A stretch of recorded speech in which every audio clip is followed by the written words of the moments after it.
There's an extraordinary story that I missed yesterday in the Times. It's by Emma Yeomans, an alleged Russian spy who lied to gain access to the UK and worked for the Foreign Office, worked apparently for GCHQ, though nobody's going to confirm that, and has been here for 20 years, has worked in Afghanistan for the British Army, and despite all that, he originally came here. He's from Afghanistan. He went to Russia from Afghanistan on the way to the UK, claiming that he was going to the Caribbean. When he got to the UK, he claimed asylum. And he now says that in that claim he lied. He's known as C2 because he can't be given a proper identity because it's all very secret, and at the moment there's a court case by the Special Immigration Appeals, which is ongoing.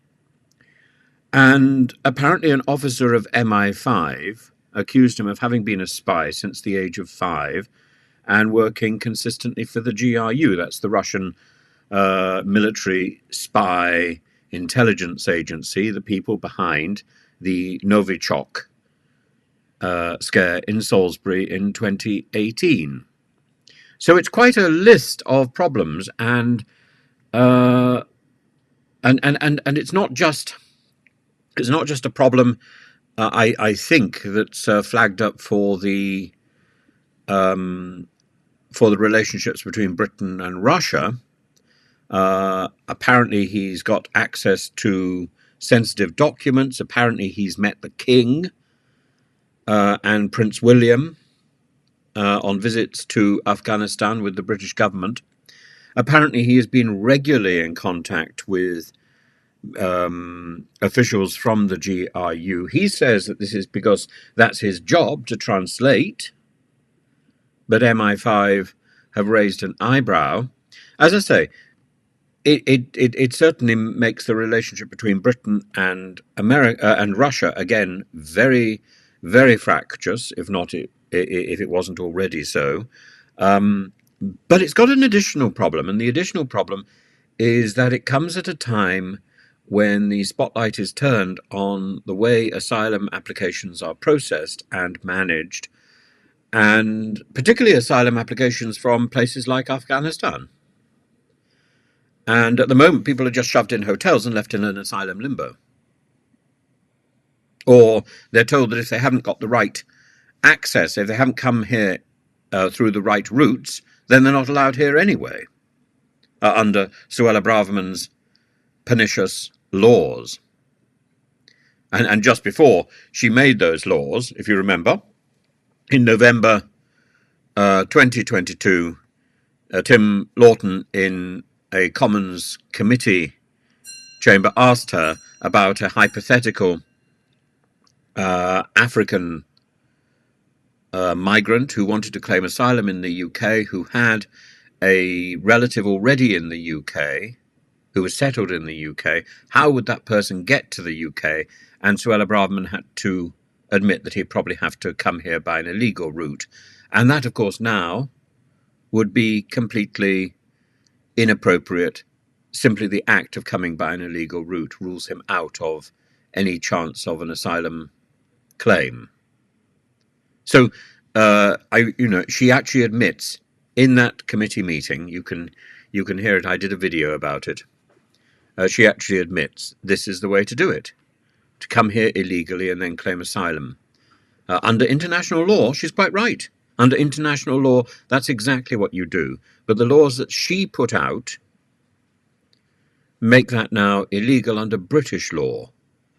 So under British law, there is such a thing as an illegal migrant who has come here by an illegal route, and that automatically makes them illegal. Under international law, coming here by an illegal route and then claiming asylum does not make you illegal. In that case, it makes you an asylum seeker, and you're given protection until that asylum application is either accepted or turned down. If it's turned down, then you become an illegal migrant if you don't leave the country within a specific period of time. You also become an illegal migrant if you overstay your visa, or if you are in the UK without a visa and without claiming asylum.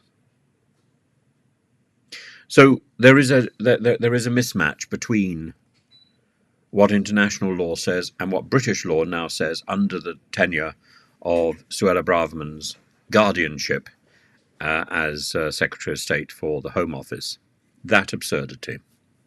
But given that, there's also the question about churches encouraging people to convert to Christianity.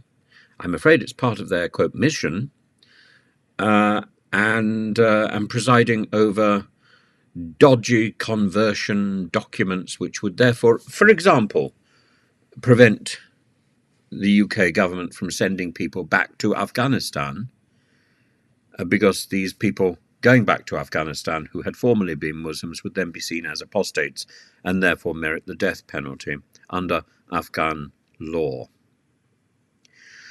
So there are a range of problems. There's the problems about the relationship between Britain and Russia, and then there's the problems about the relationship between the Home Office and the rest of government. The Home Office, as we know, is a lazy and ill-structured organisation, indolent beyond belief. And I'm sure it's only too happy to be throwing the finger of blame in any direction it can. And this, I'm sure, will be used as a prime distraction.